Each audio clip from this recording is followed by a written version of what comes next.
Terkadang ketika segala sesuatunya aman, nyaman, semuanya sepertinya tidak ada masalah, kita katakan saya beriman kepada Tuhan Yesus. Tapi bagaimana kondisinya? Seperti hari ini, di tengah penyebaran virus corona. Apakah kita tetap berkata saya beriman kepada Tuhan Yesus? Saya tidak takut. Saya percaya bahwa Tuhan pengendali hidupku. Saya percaya bahwa Tuhan mengatur hidupku. Saya percaya bahwa Tuhan tidak pernah mengizinkan sesuatu tanpa tujuan.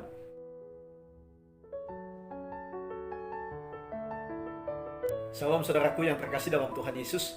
Kembali lagi dengan saya Onir Vigosal dalam program Kasih Sinar for Me. Saudaraku, kita kembali merenung mengenai kondisi yang terjadi di hari-hari terakhir ini. Bagaimana penyebaran virus corona sungguh luar biasa kalau kita lihat. Negara-negara, pemerintah-pemerintah hari ini berjuang memerangi virus ini, saudara.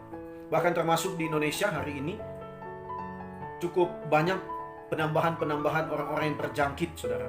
Bahkan yang meninggal pun, terakhir saya mendengar breaking news, saudara, tidak tahu apa sudah bertambah atau belum, itu sekitar 25 orang sudah meninggal dan 15 orang sudah sembuh, saudara. Saudaraku, saya sudah jelaskan di video sebelumnya bahwa bagaimana kita merespon, yaitu kita tetap waspada, menjaga diri, menjaga tubuh yang Tuhan berikan. Dengan segala instruksi yang sudah diberikan, mencuci tangan, menjaga kesehatan dan lain sebagainya, menghindari pusat-pusat keramaian untuk sementara waktu dan lain sebagainya.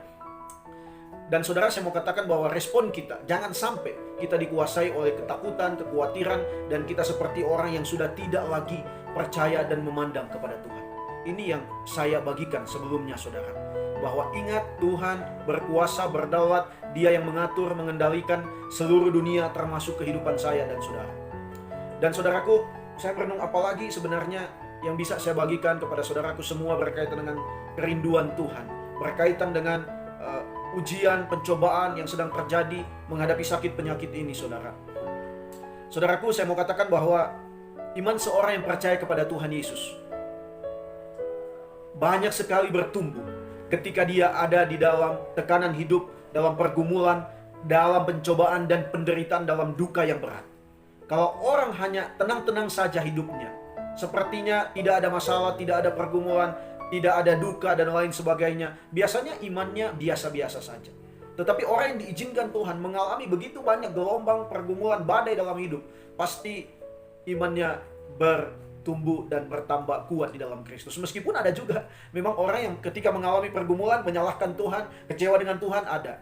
Tetapi sebagian besar, saudara, pergumulan yang Tuhan izinkan, pencobaan yang Tuhan izinkan, menguatkan dan mengokohkan iman seseorang. Saudaraku, 1 Petrus pasalnya yang pertama, ayatnya yang sebenarnya ayatnya yang ketiga sampai ayatnya yang ke-7, saudara. Tapi saya mau baca ayat 6 dan 7. Di sana dikatakan, berbahagialah akan hal itu, akan pekerjaan Tuhan, kebangkitan Tuhan, akan karya Tuhan memberikan kebahagiaan surga, keselamatan kepada kita. Itu yang dimaksud. Sekalipun sekarang ini kamu seketika harus berduka oleh berbagai-bagai pencobaan. Ayat 7, maksud semuanya itu ialah untuk memurnikan iman. Saudara, setiap ujian, pencobaan, penderitaan, duka yang Tuhan izinkan terjadi dalam hidup saya dan saudara, ketika kita dalam Tuhan, kita harus melihat bahwa Tuhan punya rencana yang indah, yaitu untuk memurnikan, membersihkan iman kita, supaya kita semakin kuat di dalam Dia. Ini jelas, saudara. Emas harus melewati pembakaran berkali-kali supaya dia murni, saudara. Demikian juga iman kita harus melewati duka, penderitaan, pergumulan, dan itu semakin memurnikan iman kita, saudaraku. Menghadapi perang dengan virus corona hari ini, saudara, hari-hari ini, saudaraku, iman kita sementara diuji sebenarnya. Apakah kita benar seorang yang beriman kepada Tuhan, atau sebenarnya iman kita semu, iman kita sementara?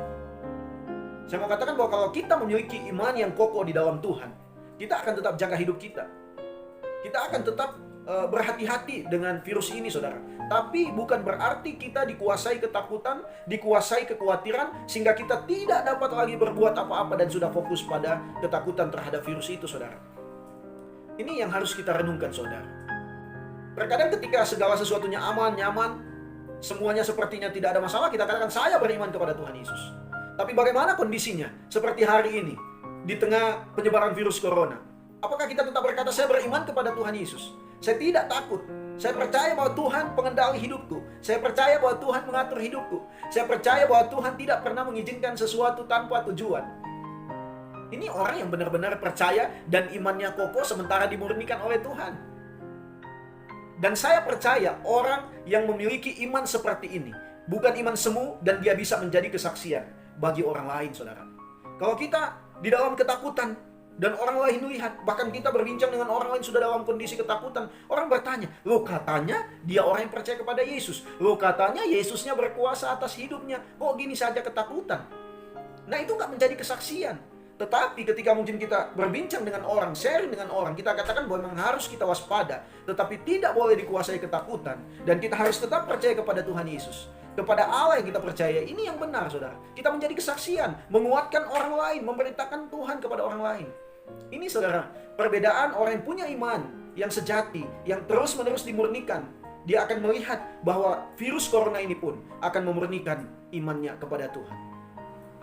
Ada orang yang berkata, kalau kamu beriman sungguh kepada Tuhan, ini ekstrim banget, saudara, kamu tidak akan pernah kena virus corona, kamu tidak akan kena badai hidup dan lain sebagainya. Saudara, menurut saya bahwa siapapun dia bisa kena terhadap virus corona. Terkadang orang sudah jaga baik-baik hidupnya, tubuhnya, tetapi dia tetap saja sakit. Saudara, saya mau katakan untuk saya dan saudaraku, kalaupun kita kena virus corona, meskipun kita sudah jaga baik-baik hidup kita, dan itu Tuhan izinkan untuk terus memurnikan iman kita, saya mau katakan bahwa kita mau buat apa? Kita hanya bisa menerima apa yang Tuhan izinkan. Tapi jangan sampai karena kecerobohan hidup kita. Saudaraku, banyak juga tokoh-tokoh Alkitab yang dikatakan bahwa mereka mengalami penderitaan yang berat, dianiaya dan lain sebagainya. Mereka mati martir. Apakah Tuhan juga tidak mengasihi hidup mereka? Apakah mereka tidak beriman kepada Tuhan? Memang ini mungkin sedikit agak melenceng. Tapi saya mau katakan bahwa pencobaan, penderitaan diizinkan Tuhan memurnikan iman kita. Meskipun kita pun mati karena kita harus bertahan mempercayai Kristus. Itu nggak masalah. Kalaupun kita mati dengan virus corona dan saya tetap percaya kepada Yesus, Alkitab katakan kita akan mengalami kebangkitan bersama dengan Dia dan keselamatan, pengharapan yang kekal di dalam Dia. Saya mau katakan hari-hari ini, saudara, saya mendengar berita bahwa ada pendeta yang meninggal karena virus corona, penatua yang meninggal karena virus corona. Apakah kita mau menghakimi mereka tidak percaya kepada Tuhan? Tidak mungkin, saudaraku. Saya mau katakan bahwa terjadinya virus ini tetap ada di dalam kendali Tuhan, dan Tuhan sedang memurnikan iman kita. Apakah saya dan saudaraku benar percaya kepada Tuhan? Apakah kita benar menggantungkan hidup kepada Tuhan? Atau kita hidup dalam ketakutan, kegelisahan, dan ketidaknyamanan? Kiranya bagian ini menjadi perenungan bagi kita, saudara, supaya kita tetap percaya bahwa Tuhan mau memurnikan iman kita, dan kita tetap percaya bahwa Dia mengatur segala yang ada di dalam dunia ini. Tuhan Yesus memberkati kita semua. Tetap semangat dan tetap beriman kepada Tuhan Yesus dalam situasi apapun. Tuhan Yesus memberkati kita semua.